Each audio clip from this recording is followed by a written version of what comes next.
moved there, lived there, there was a bunch of older people. That was like not a retirement place, but most of the people in that area were old retirees. Yeah. And, I like doing stuff all the time. I was always outside, and if somebody's working on their vehicle, got to go be busybody, and help them, or somebody's washing machine was broke down. And older people, they can't, not older people, Right. can't do stuff. And I've always been mechanically inclined, where I could figure stuff out, Right. or help them move this, or, I've always been, I don't know about friendly, but neighborly. Right. And that being my first home, Right. I tried to make it where that neighborhood was my home. Yeah. Well, did you help any of the kids over there? Well, when Feed them pizza? yeah, there's always, that's my pet. Kool-Aid house? Well, I don't know about Kool-Aid. That's always been my pet peeve is I grew up hungry. And there's a lot of kids hungry. Yeah. And I don't like that. Mm-hmm. I mean, not where I go out of my way, hey, you hungry? But you see kids, you're over there eating something, and they're just, right. You see them draw, they're going to take it. I can't stand that. The mystery behind a missing child's case was more haunting than anyone could imagine. The quiet streets of Midwest City, Oklahoma, seemed like the last place where something so horrifying could happen. But on a seemingly ordinary night in May 1997, 8-year-old Kirsten Hatfield vanished without a trace. In this video, we'll dive into the chilling details of Kirsten's disappearance and the long journey to uncover the truth. Before we begin, don't forget to like, subscribe, and turn on notifications to stay updated on our latest true crime content. Imagine tucking your child into bed only to wake up and find them gone. That was the heartbreaking reality for Kirsten's mother. On the night of May 13th, 1997, everything seemed normal. Kirsten went to bed in her small pink bedroom, her favorite stuffed animal by her side. But by morning, her bed was empty. The eerie part? A window in her bedroom was ajar, its screen slashed. Outside, faint footprints led away from the house, disappearing into the shadows. There were no signs of a struggle, only the chilling realization that someone had entered the home in the dead of night and taken Kirsten. For Kirsten's family, the nightmare had just begun. What would you do if someone you loved disappeared without a trace? The police launched a massive search effort.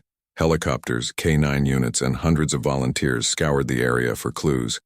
Yet despite their efforts, Kirsten remained missing. Investigators found one haunting clue: a small pair of her underwear discarded near the house. It was stained with blood, confirming everyone's worst fears. But the trail went cold. No witnesses, no suspects, just an empty space where a little girl used to be. Days turned into weeks and hope began to wane.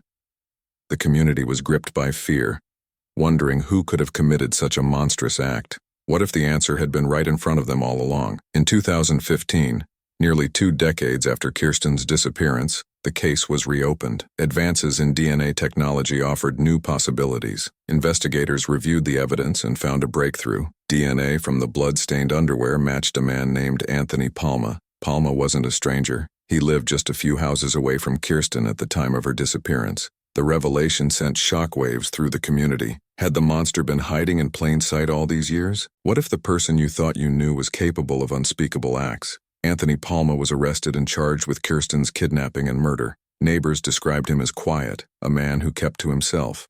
But as investigators dug deeper, a darker picture emerged. Palma had a history of violence, and his calm demeanor during questioning was chilling. He denied any involvement, but the DNA evidence was irrefutable. Despite his arrest, one question remained. Where was Kirsten? Palma refused to confess, leaving her family without closure. Imagine sitting in a courtroom, hearing the details of your child's disappearance laid bare. Kirsten's family endured this agony as prosecutors presented their case against Palma. The DNA evidence was the cornerstone of their argument, but without Kirsten's body, the defense argued there was no proof of her death. In the end, Palma was convicted of first-degree murder and sentenced to life in prison. For Kirsten's family, it was a bittersweet victory. Justice had been served, but the answers they so desperately needed remained out of reach. What if the story doesn't end with a conviction? In 2019, Anthony Palma was killed in prison, taking with him any secrets he may have held about Kirsten's fate. Her body has never been found, leaving a haunting void in the lives of those who loved her. To this day, Kirsten's disappearance serves as a reminder of the fragility of life and the darkness that can lurk in the most unsuspecting places. What do you think about Kirsten's case? Could there be more to the story than what we know? Share your thoughts in the comments below. Don't forget to like, subscribe, and turn on notifications for more gripping true crime stories.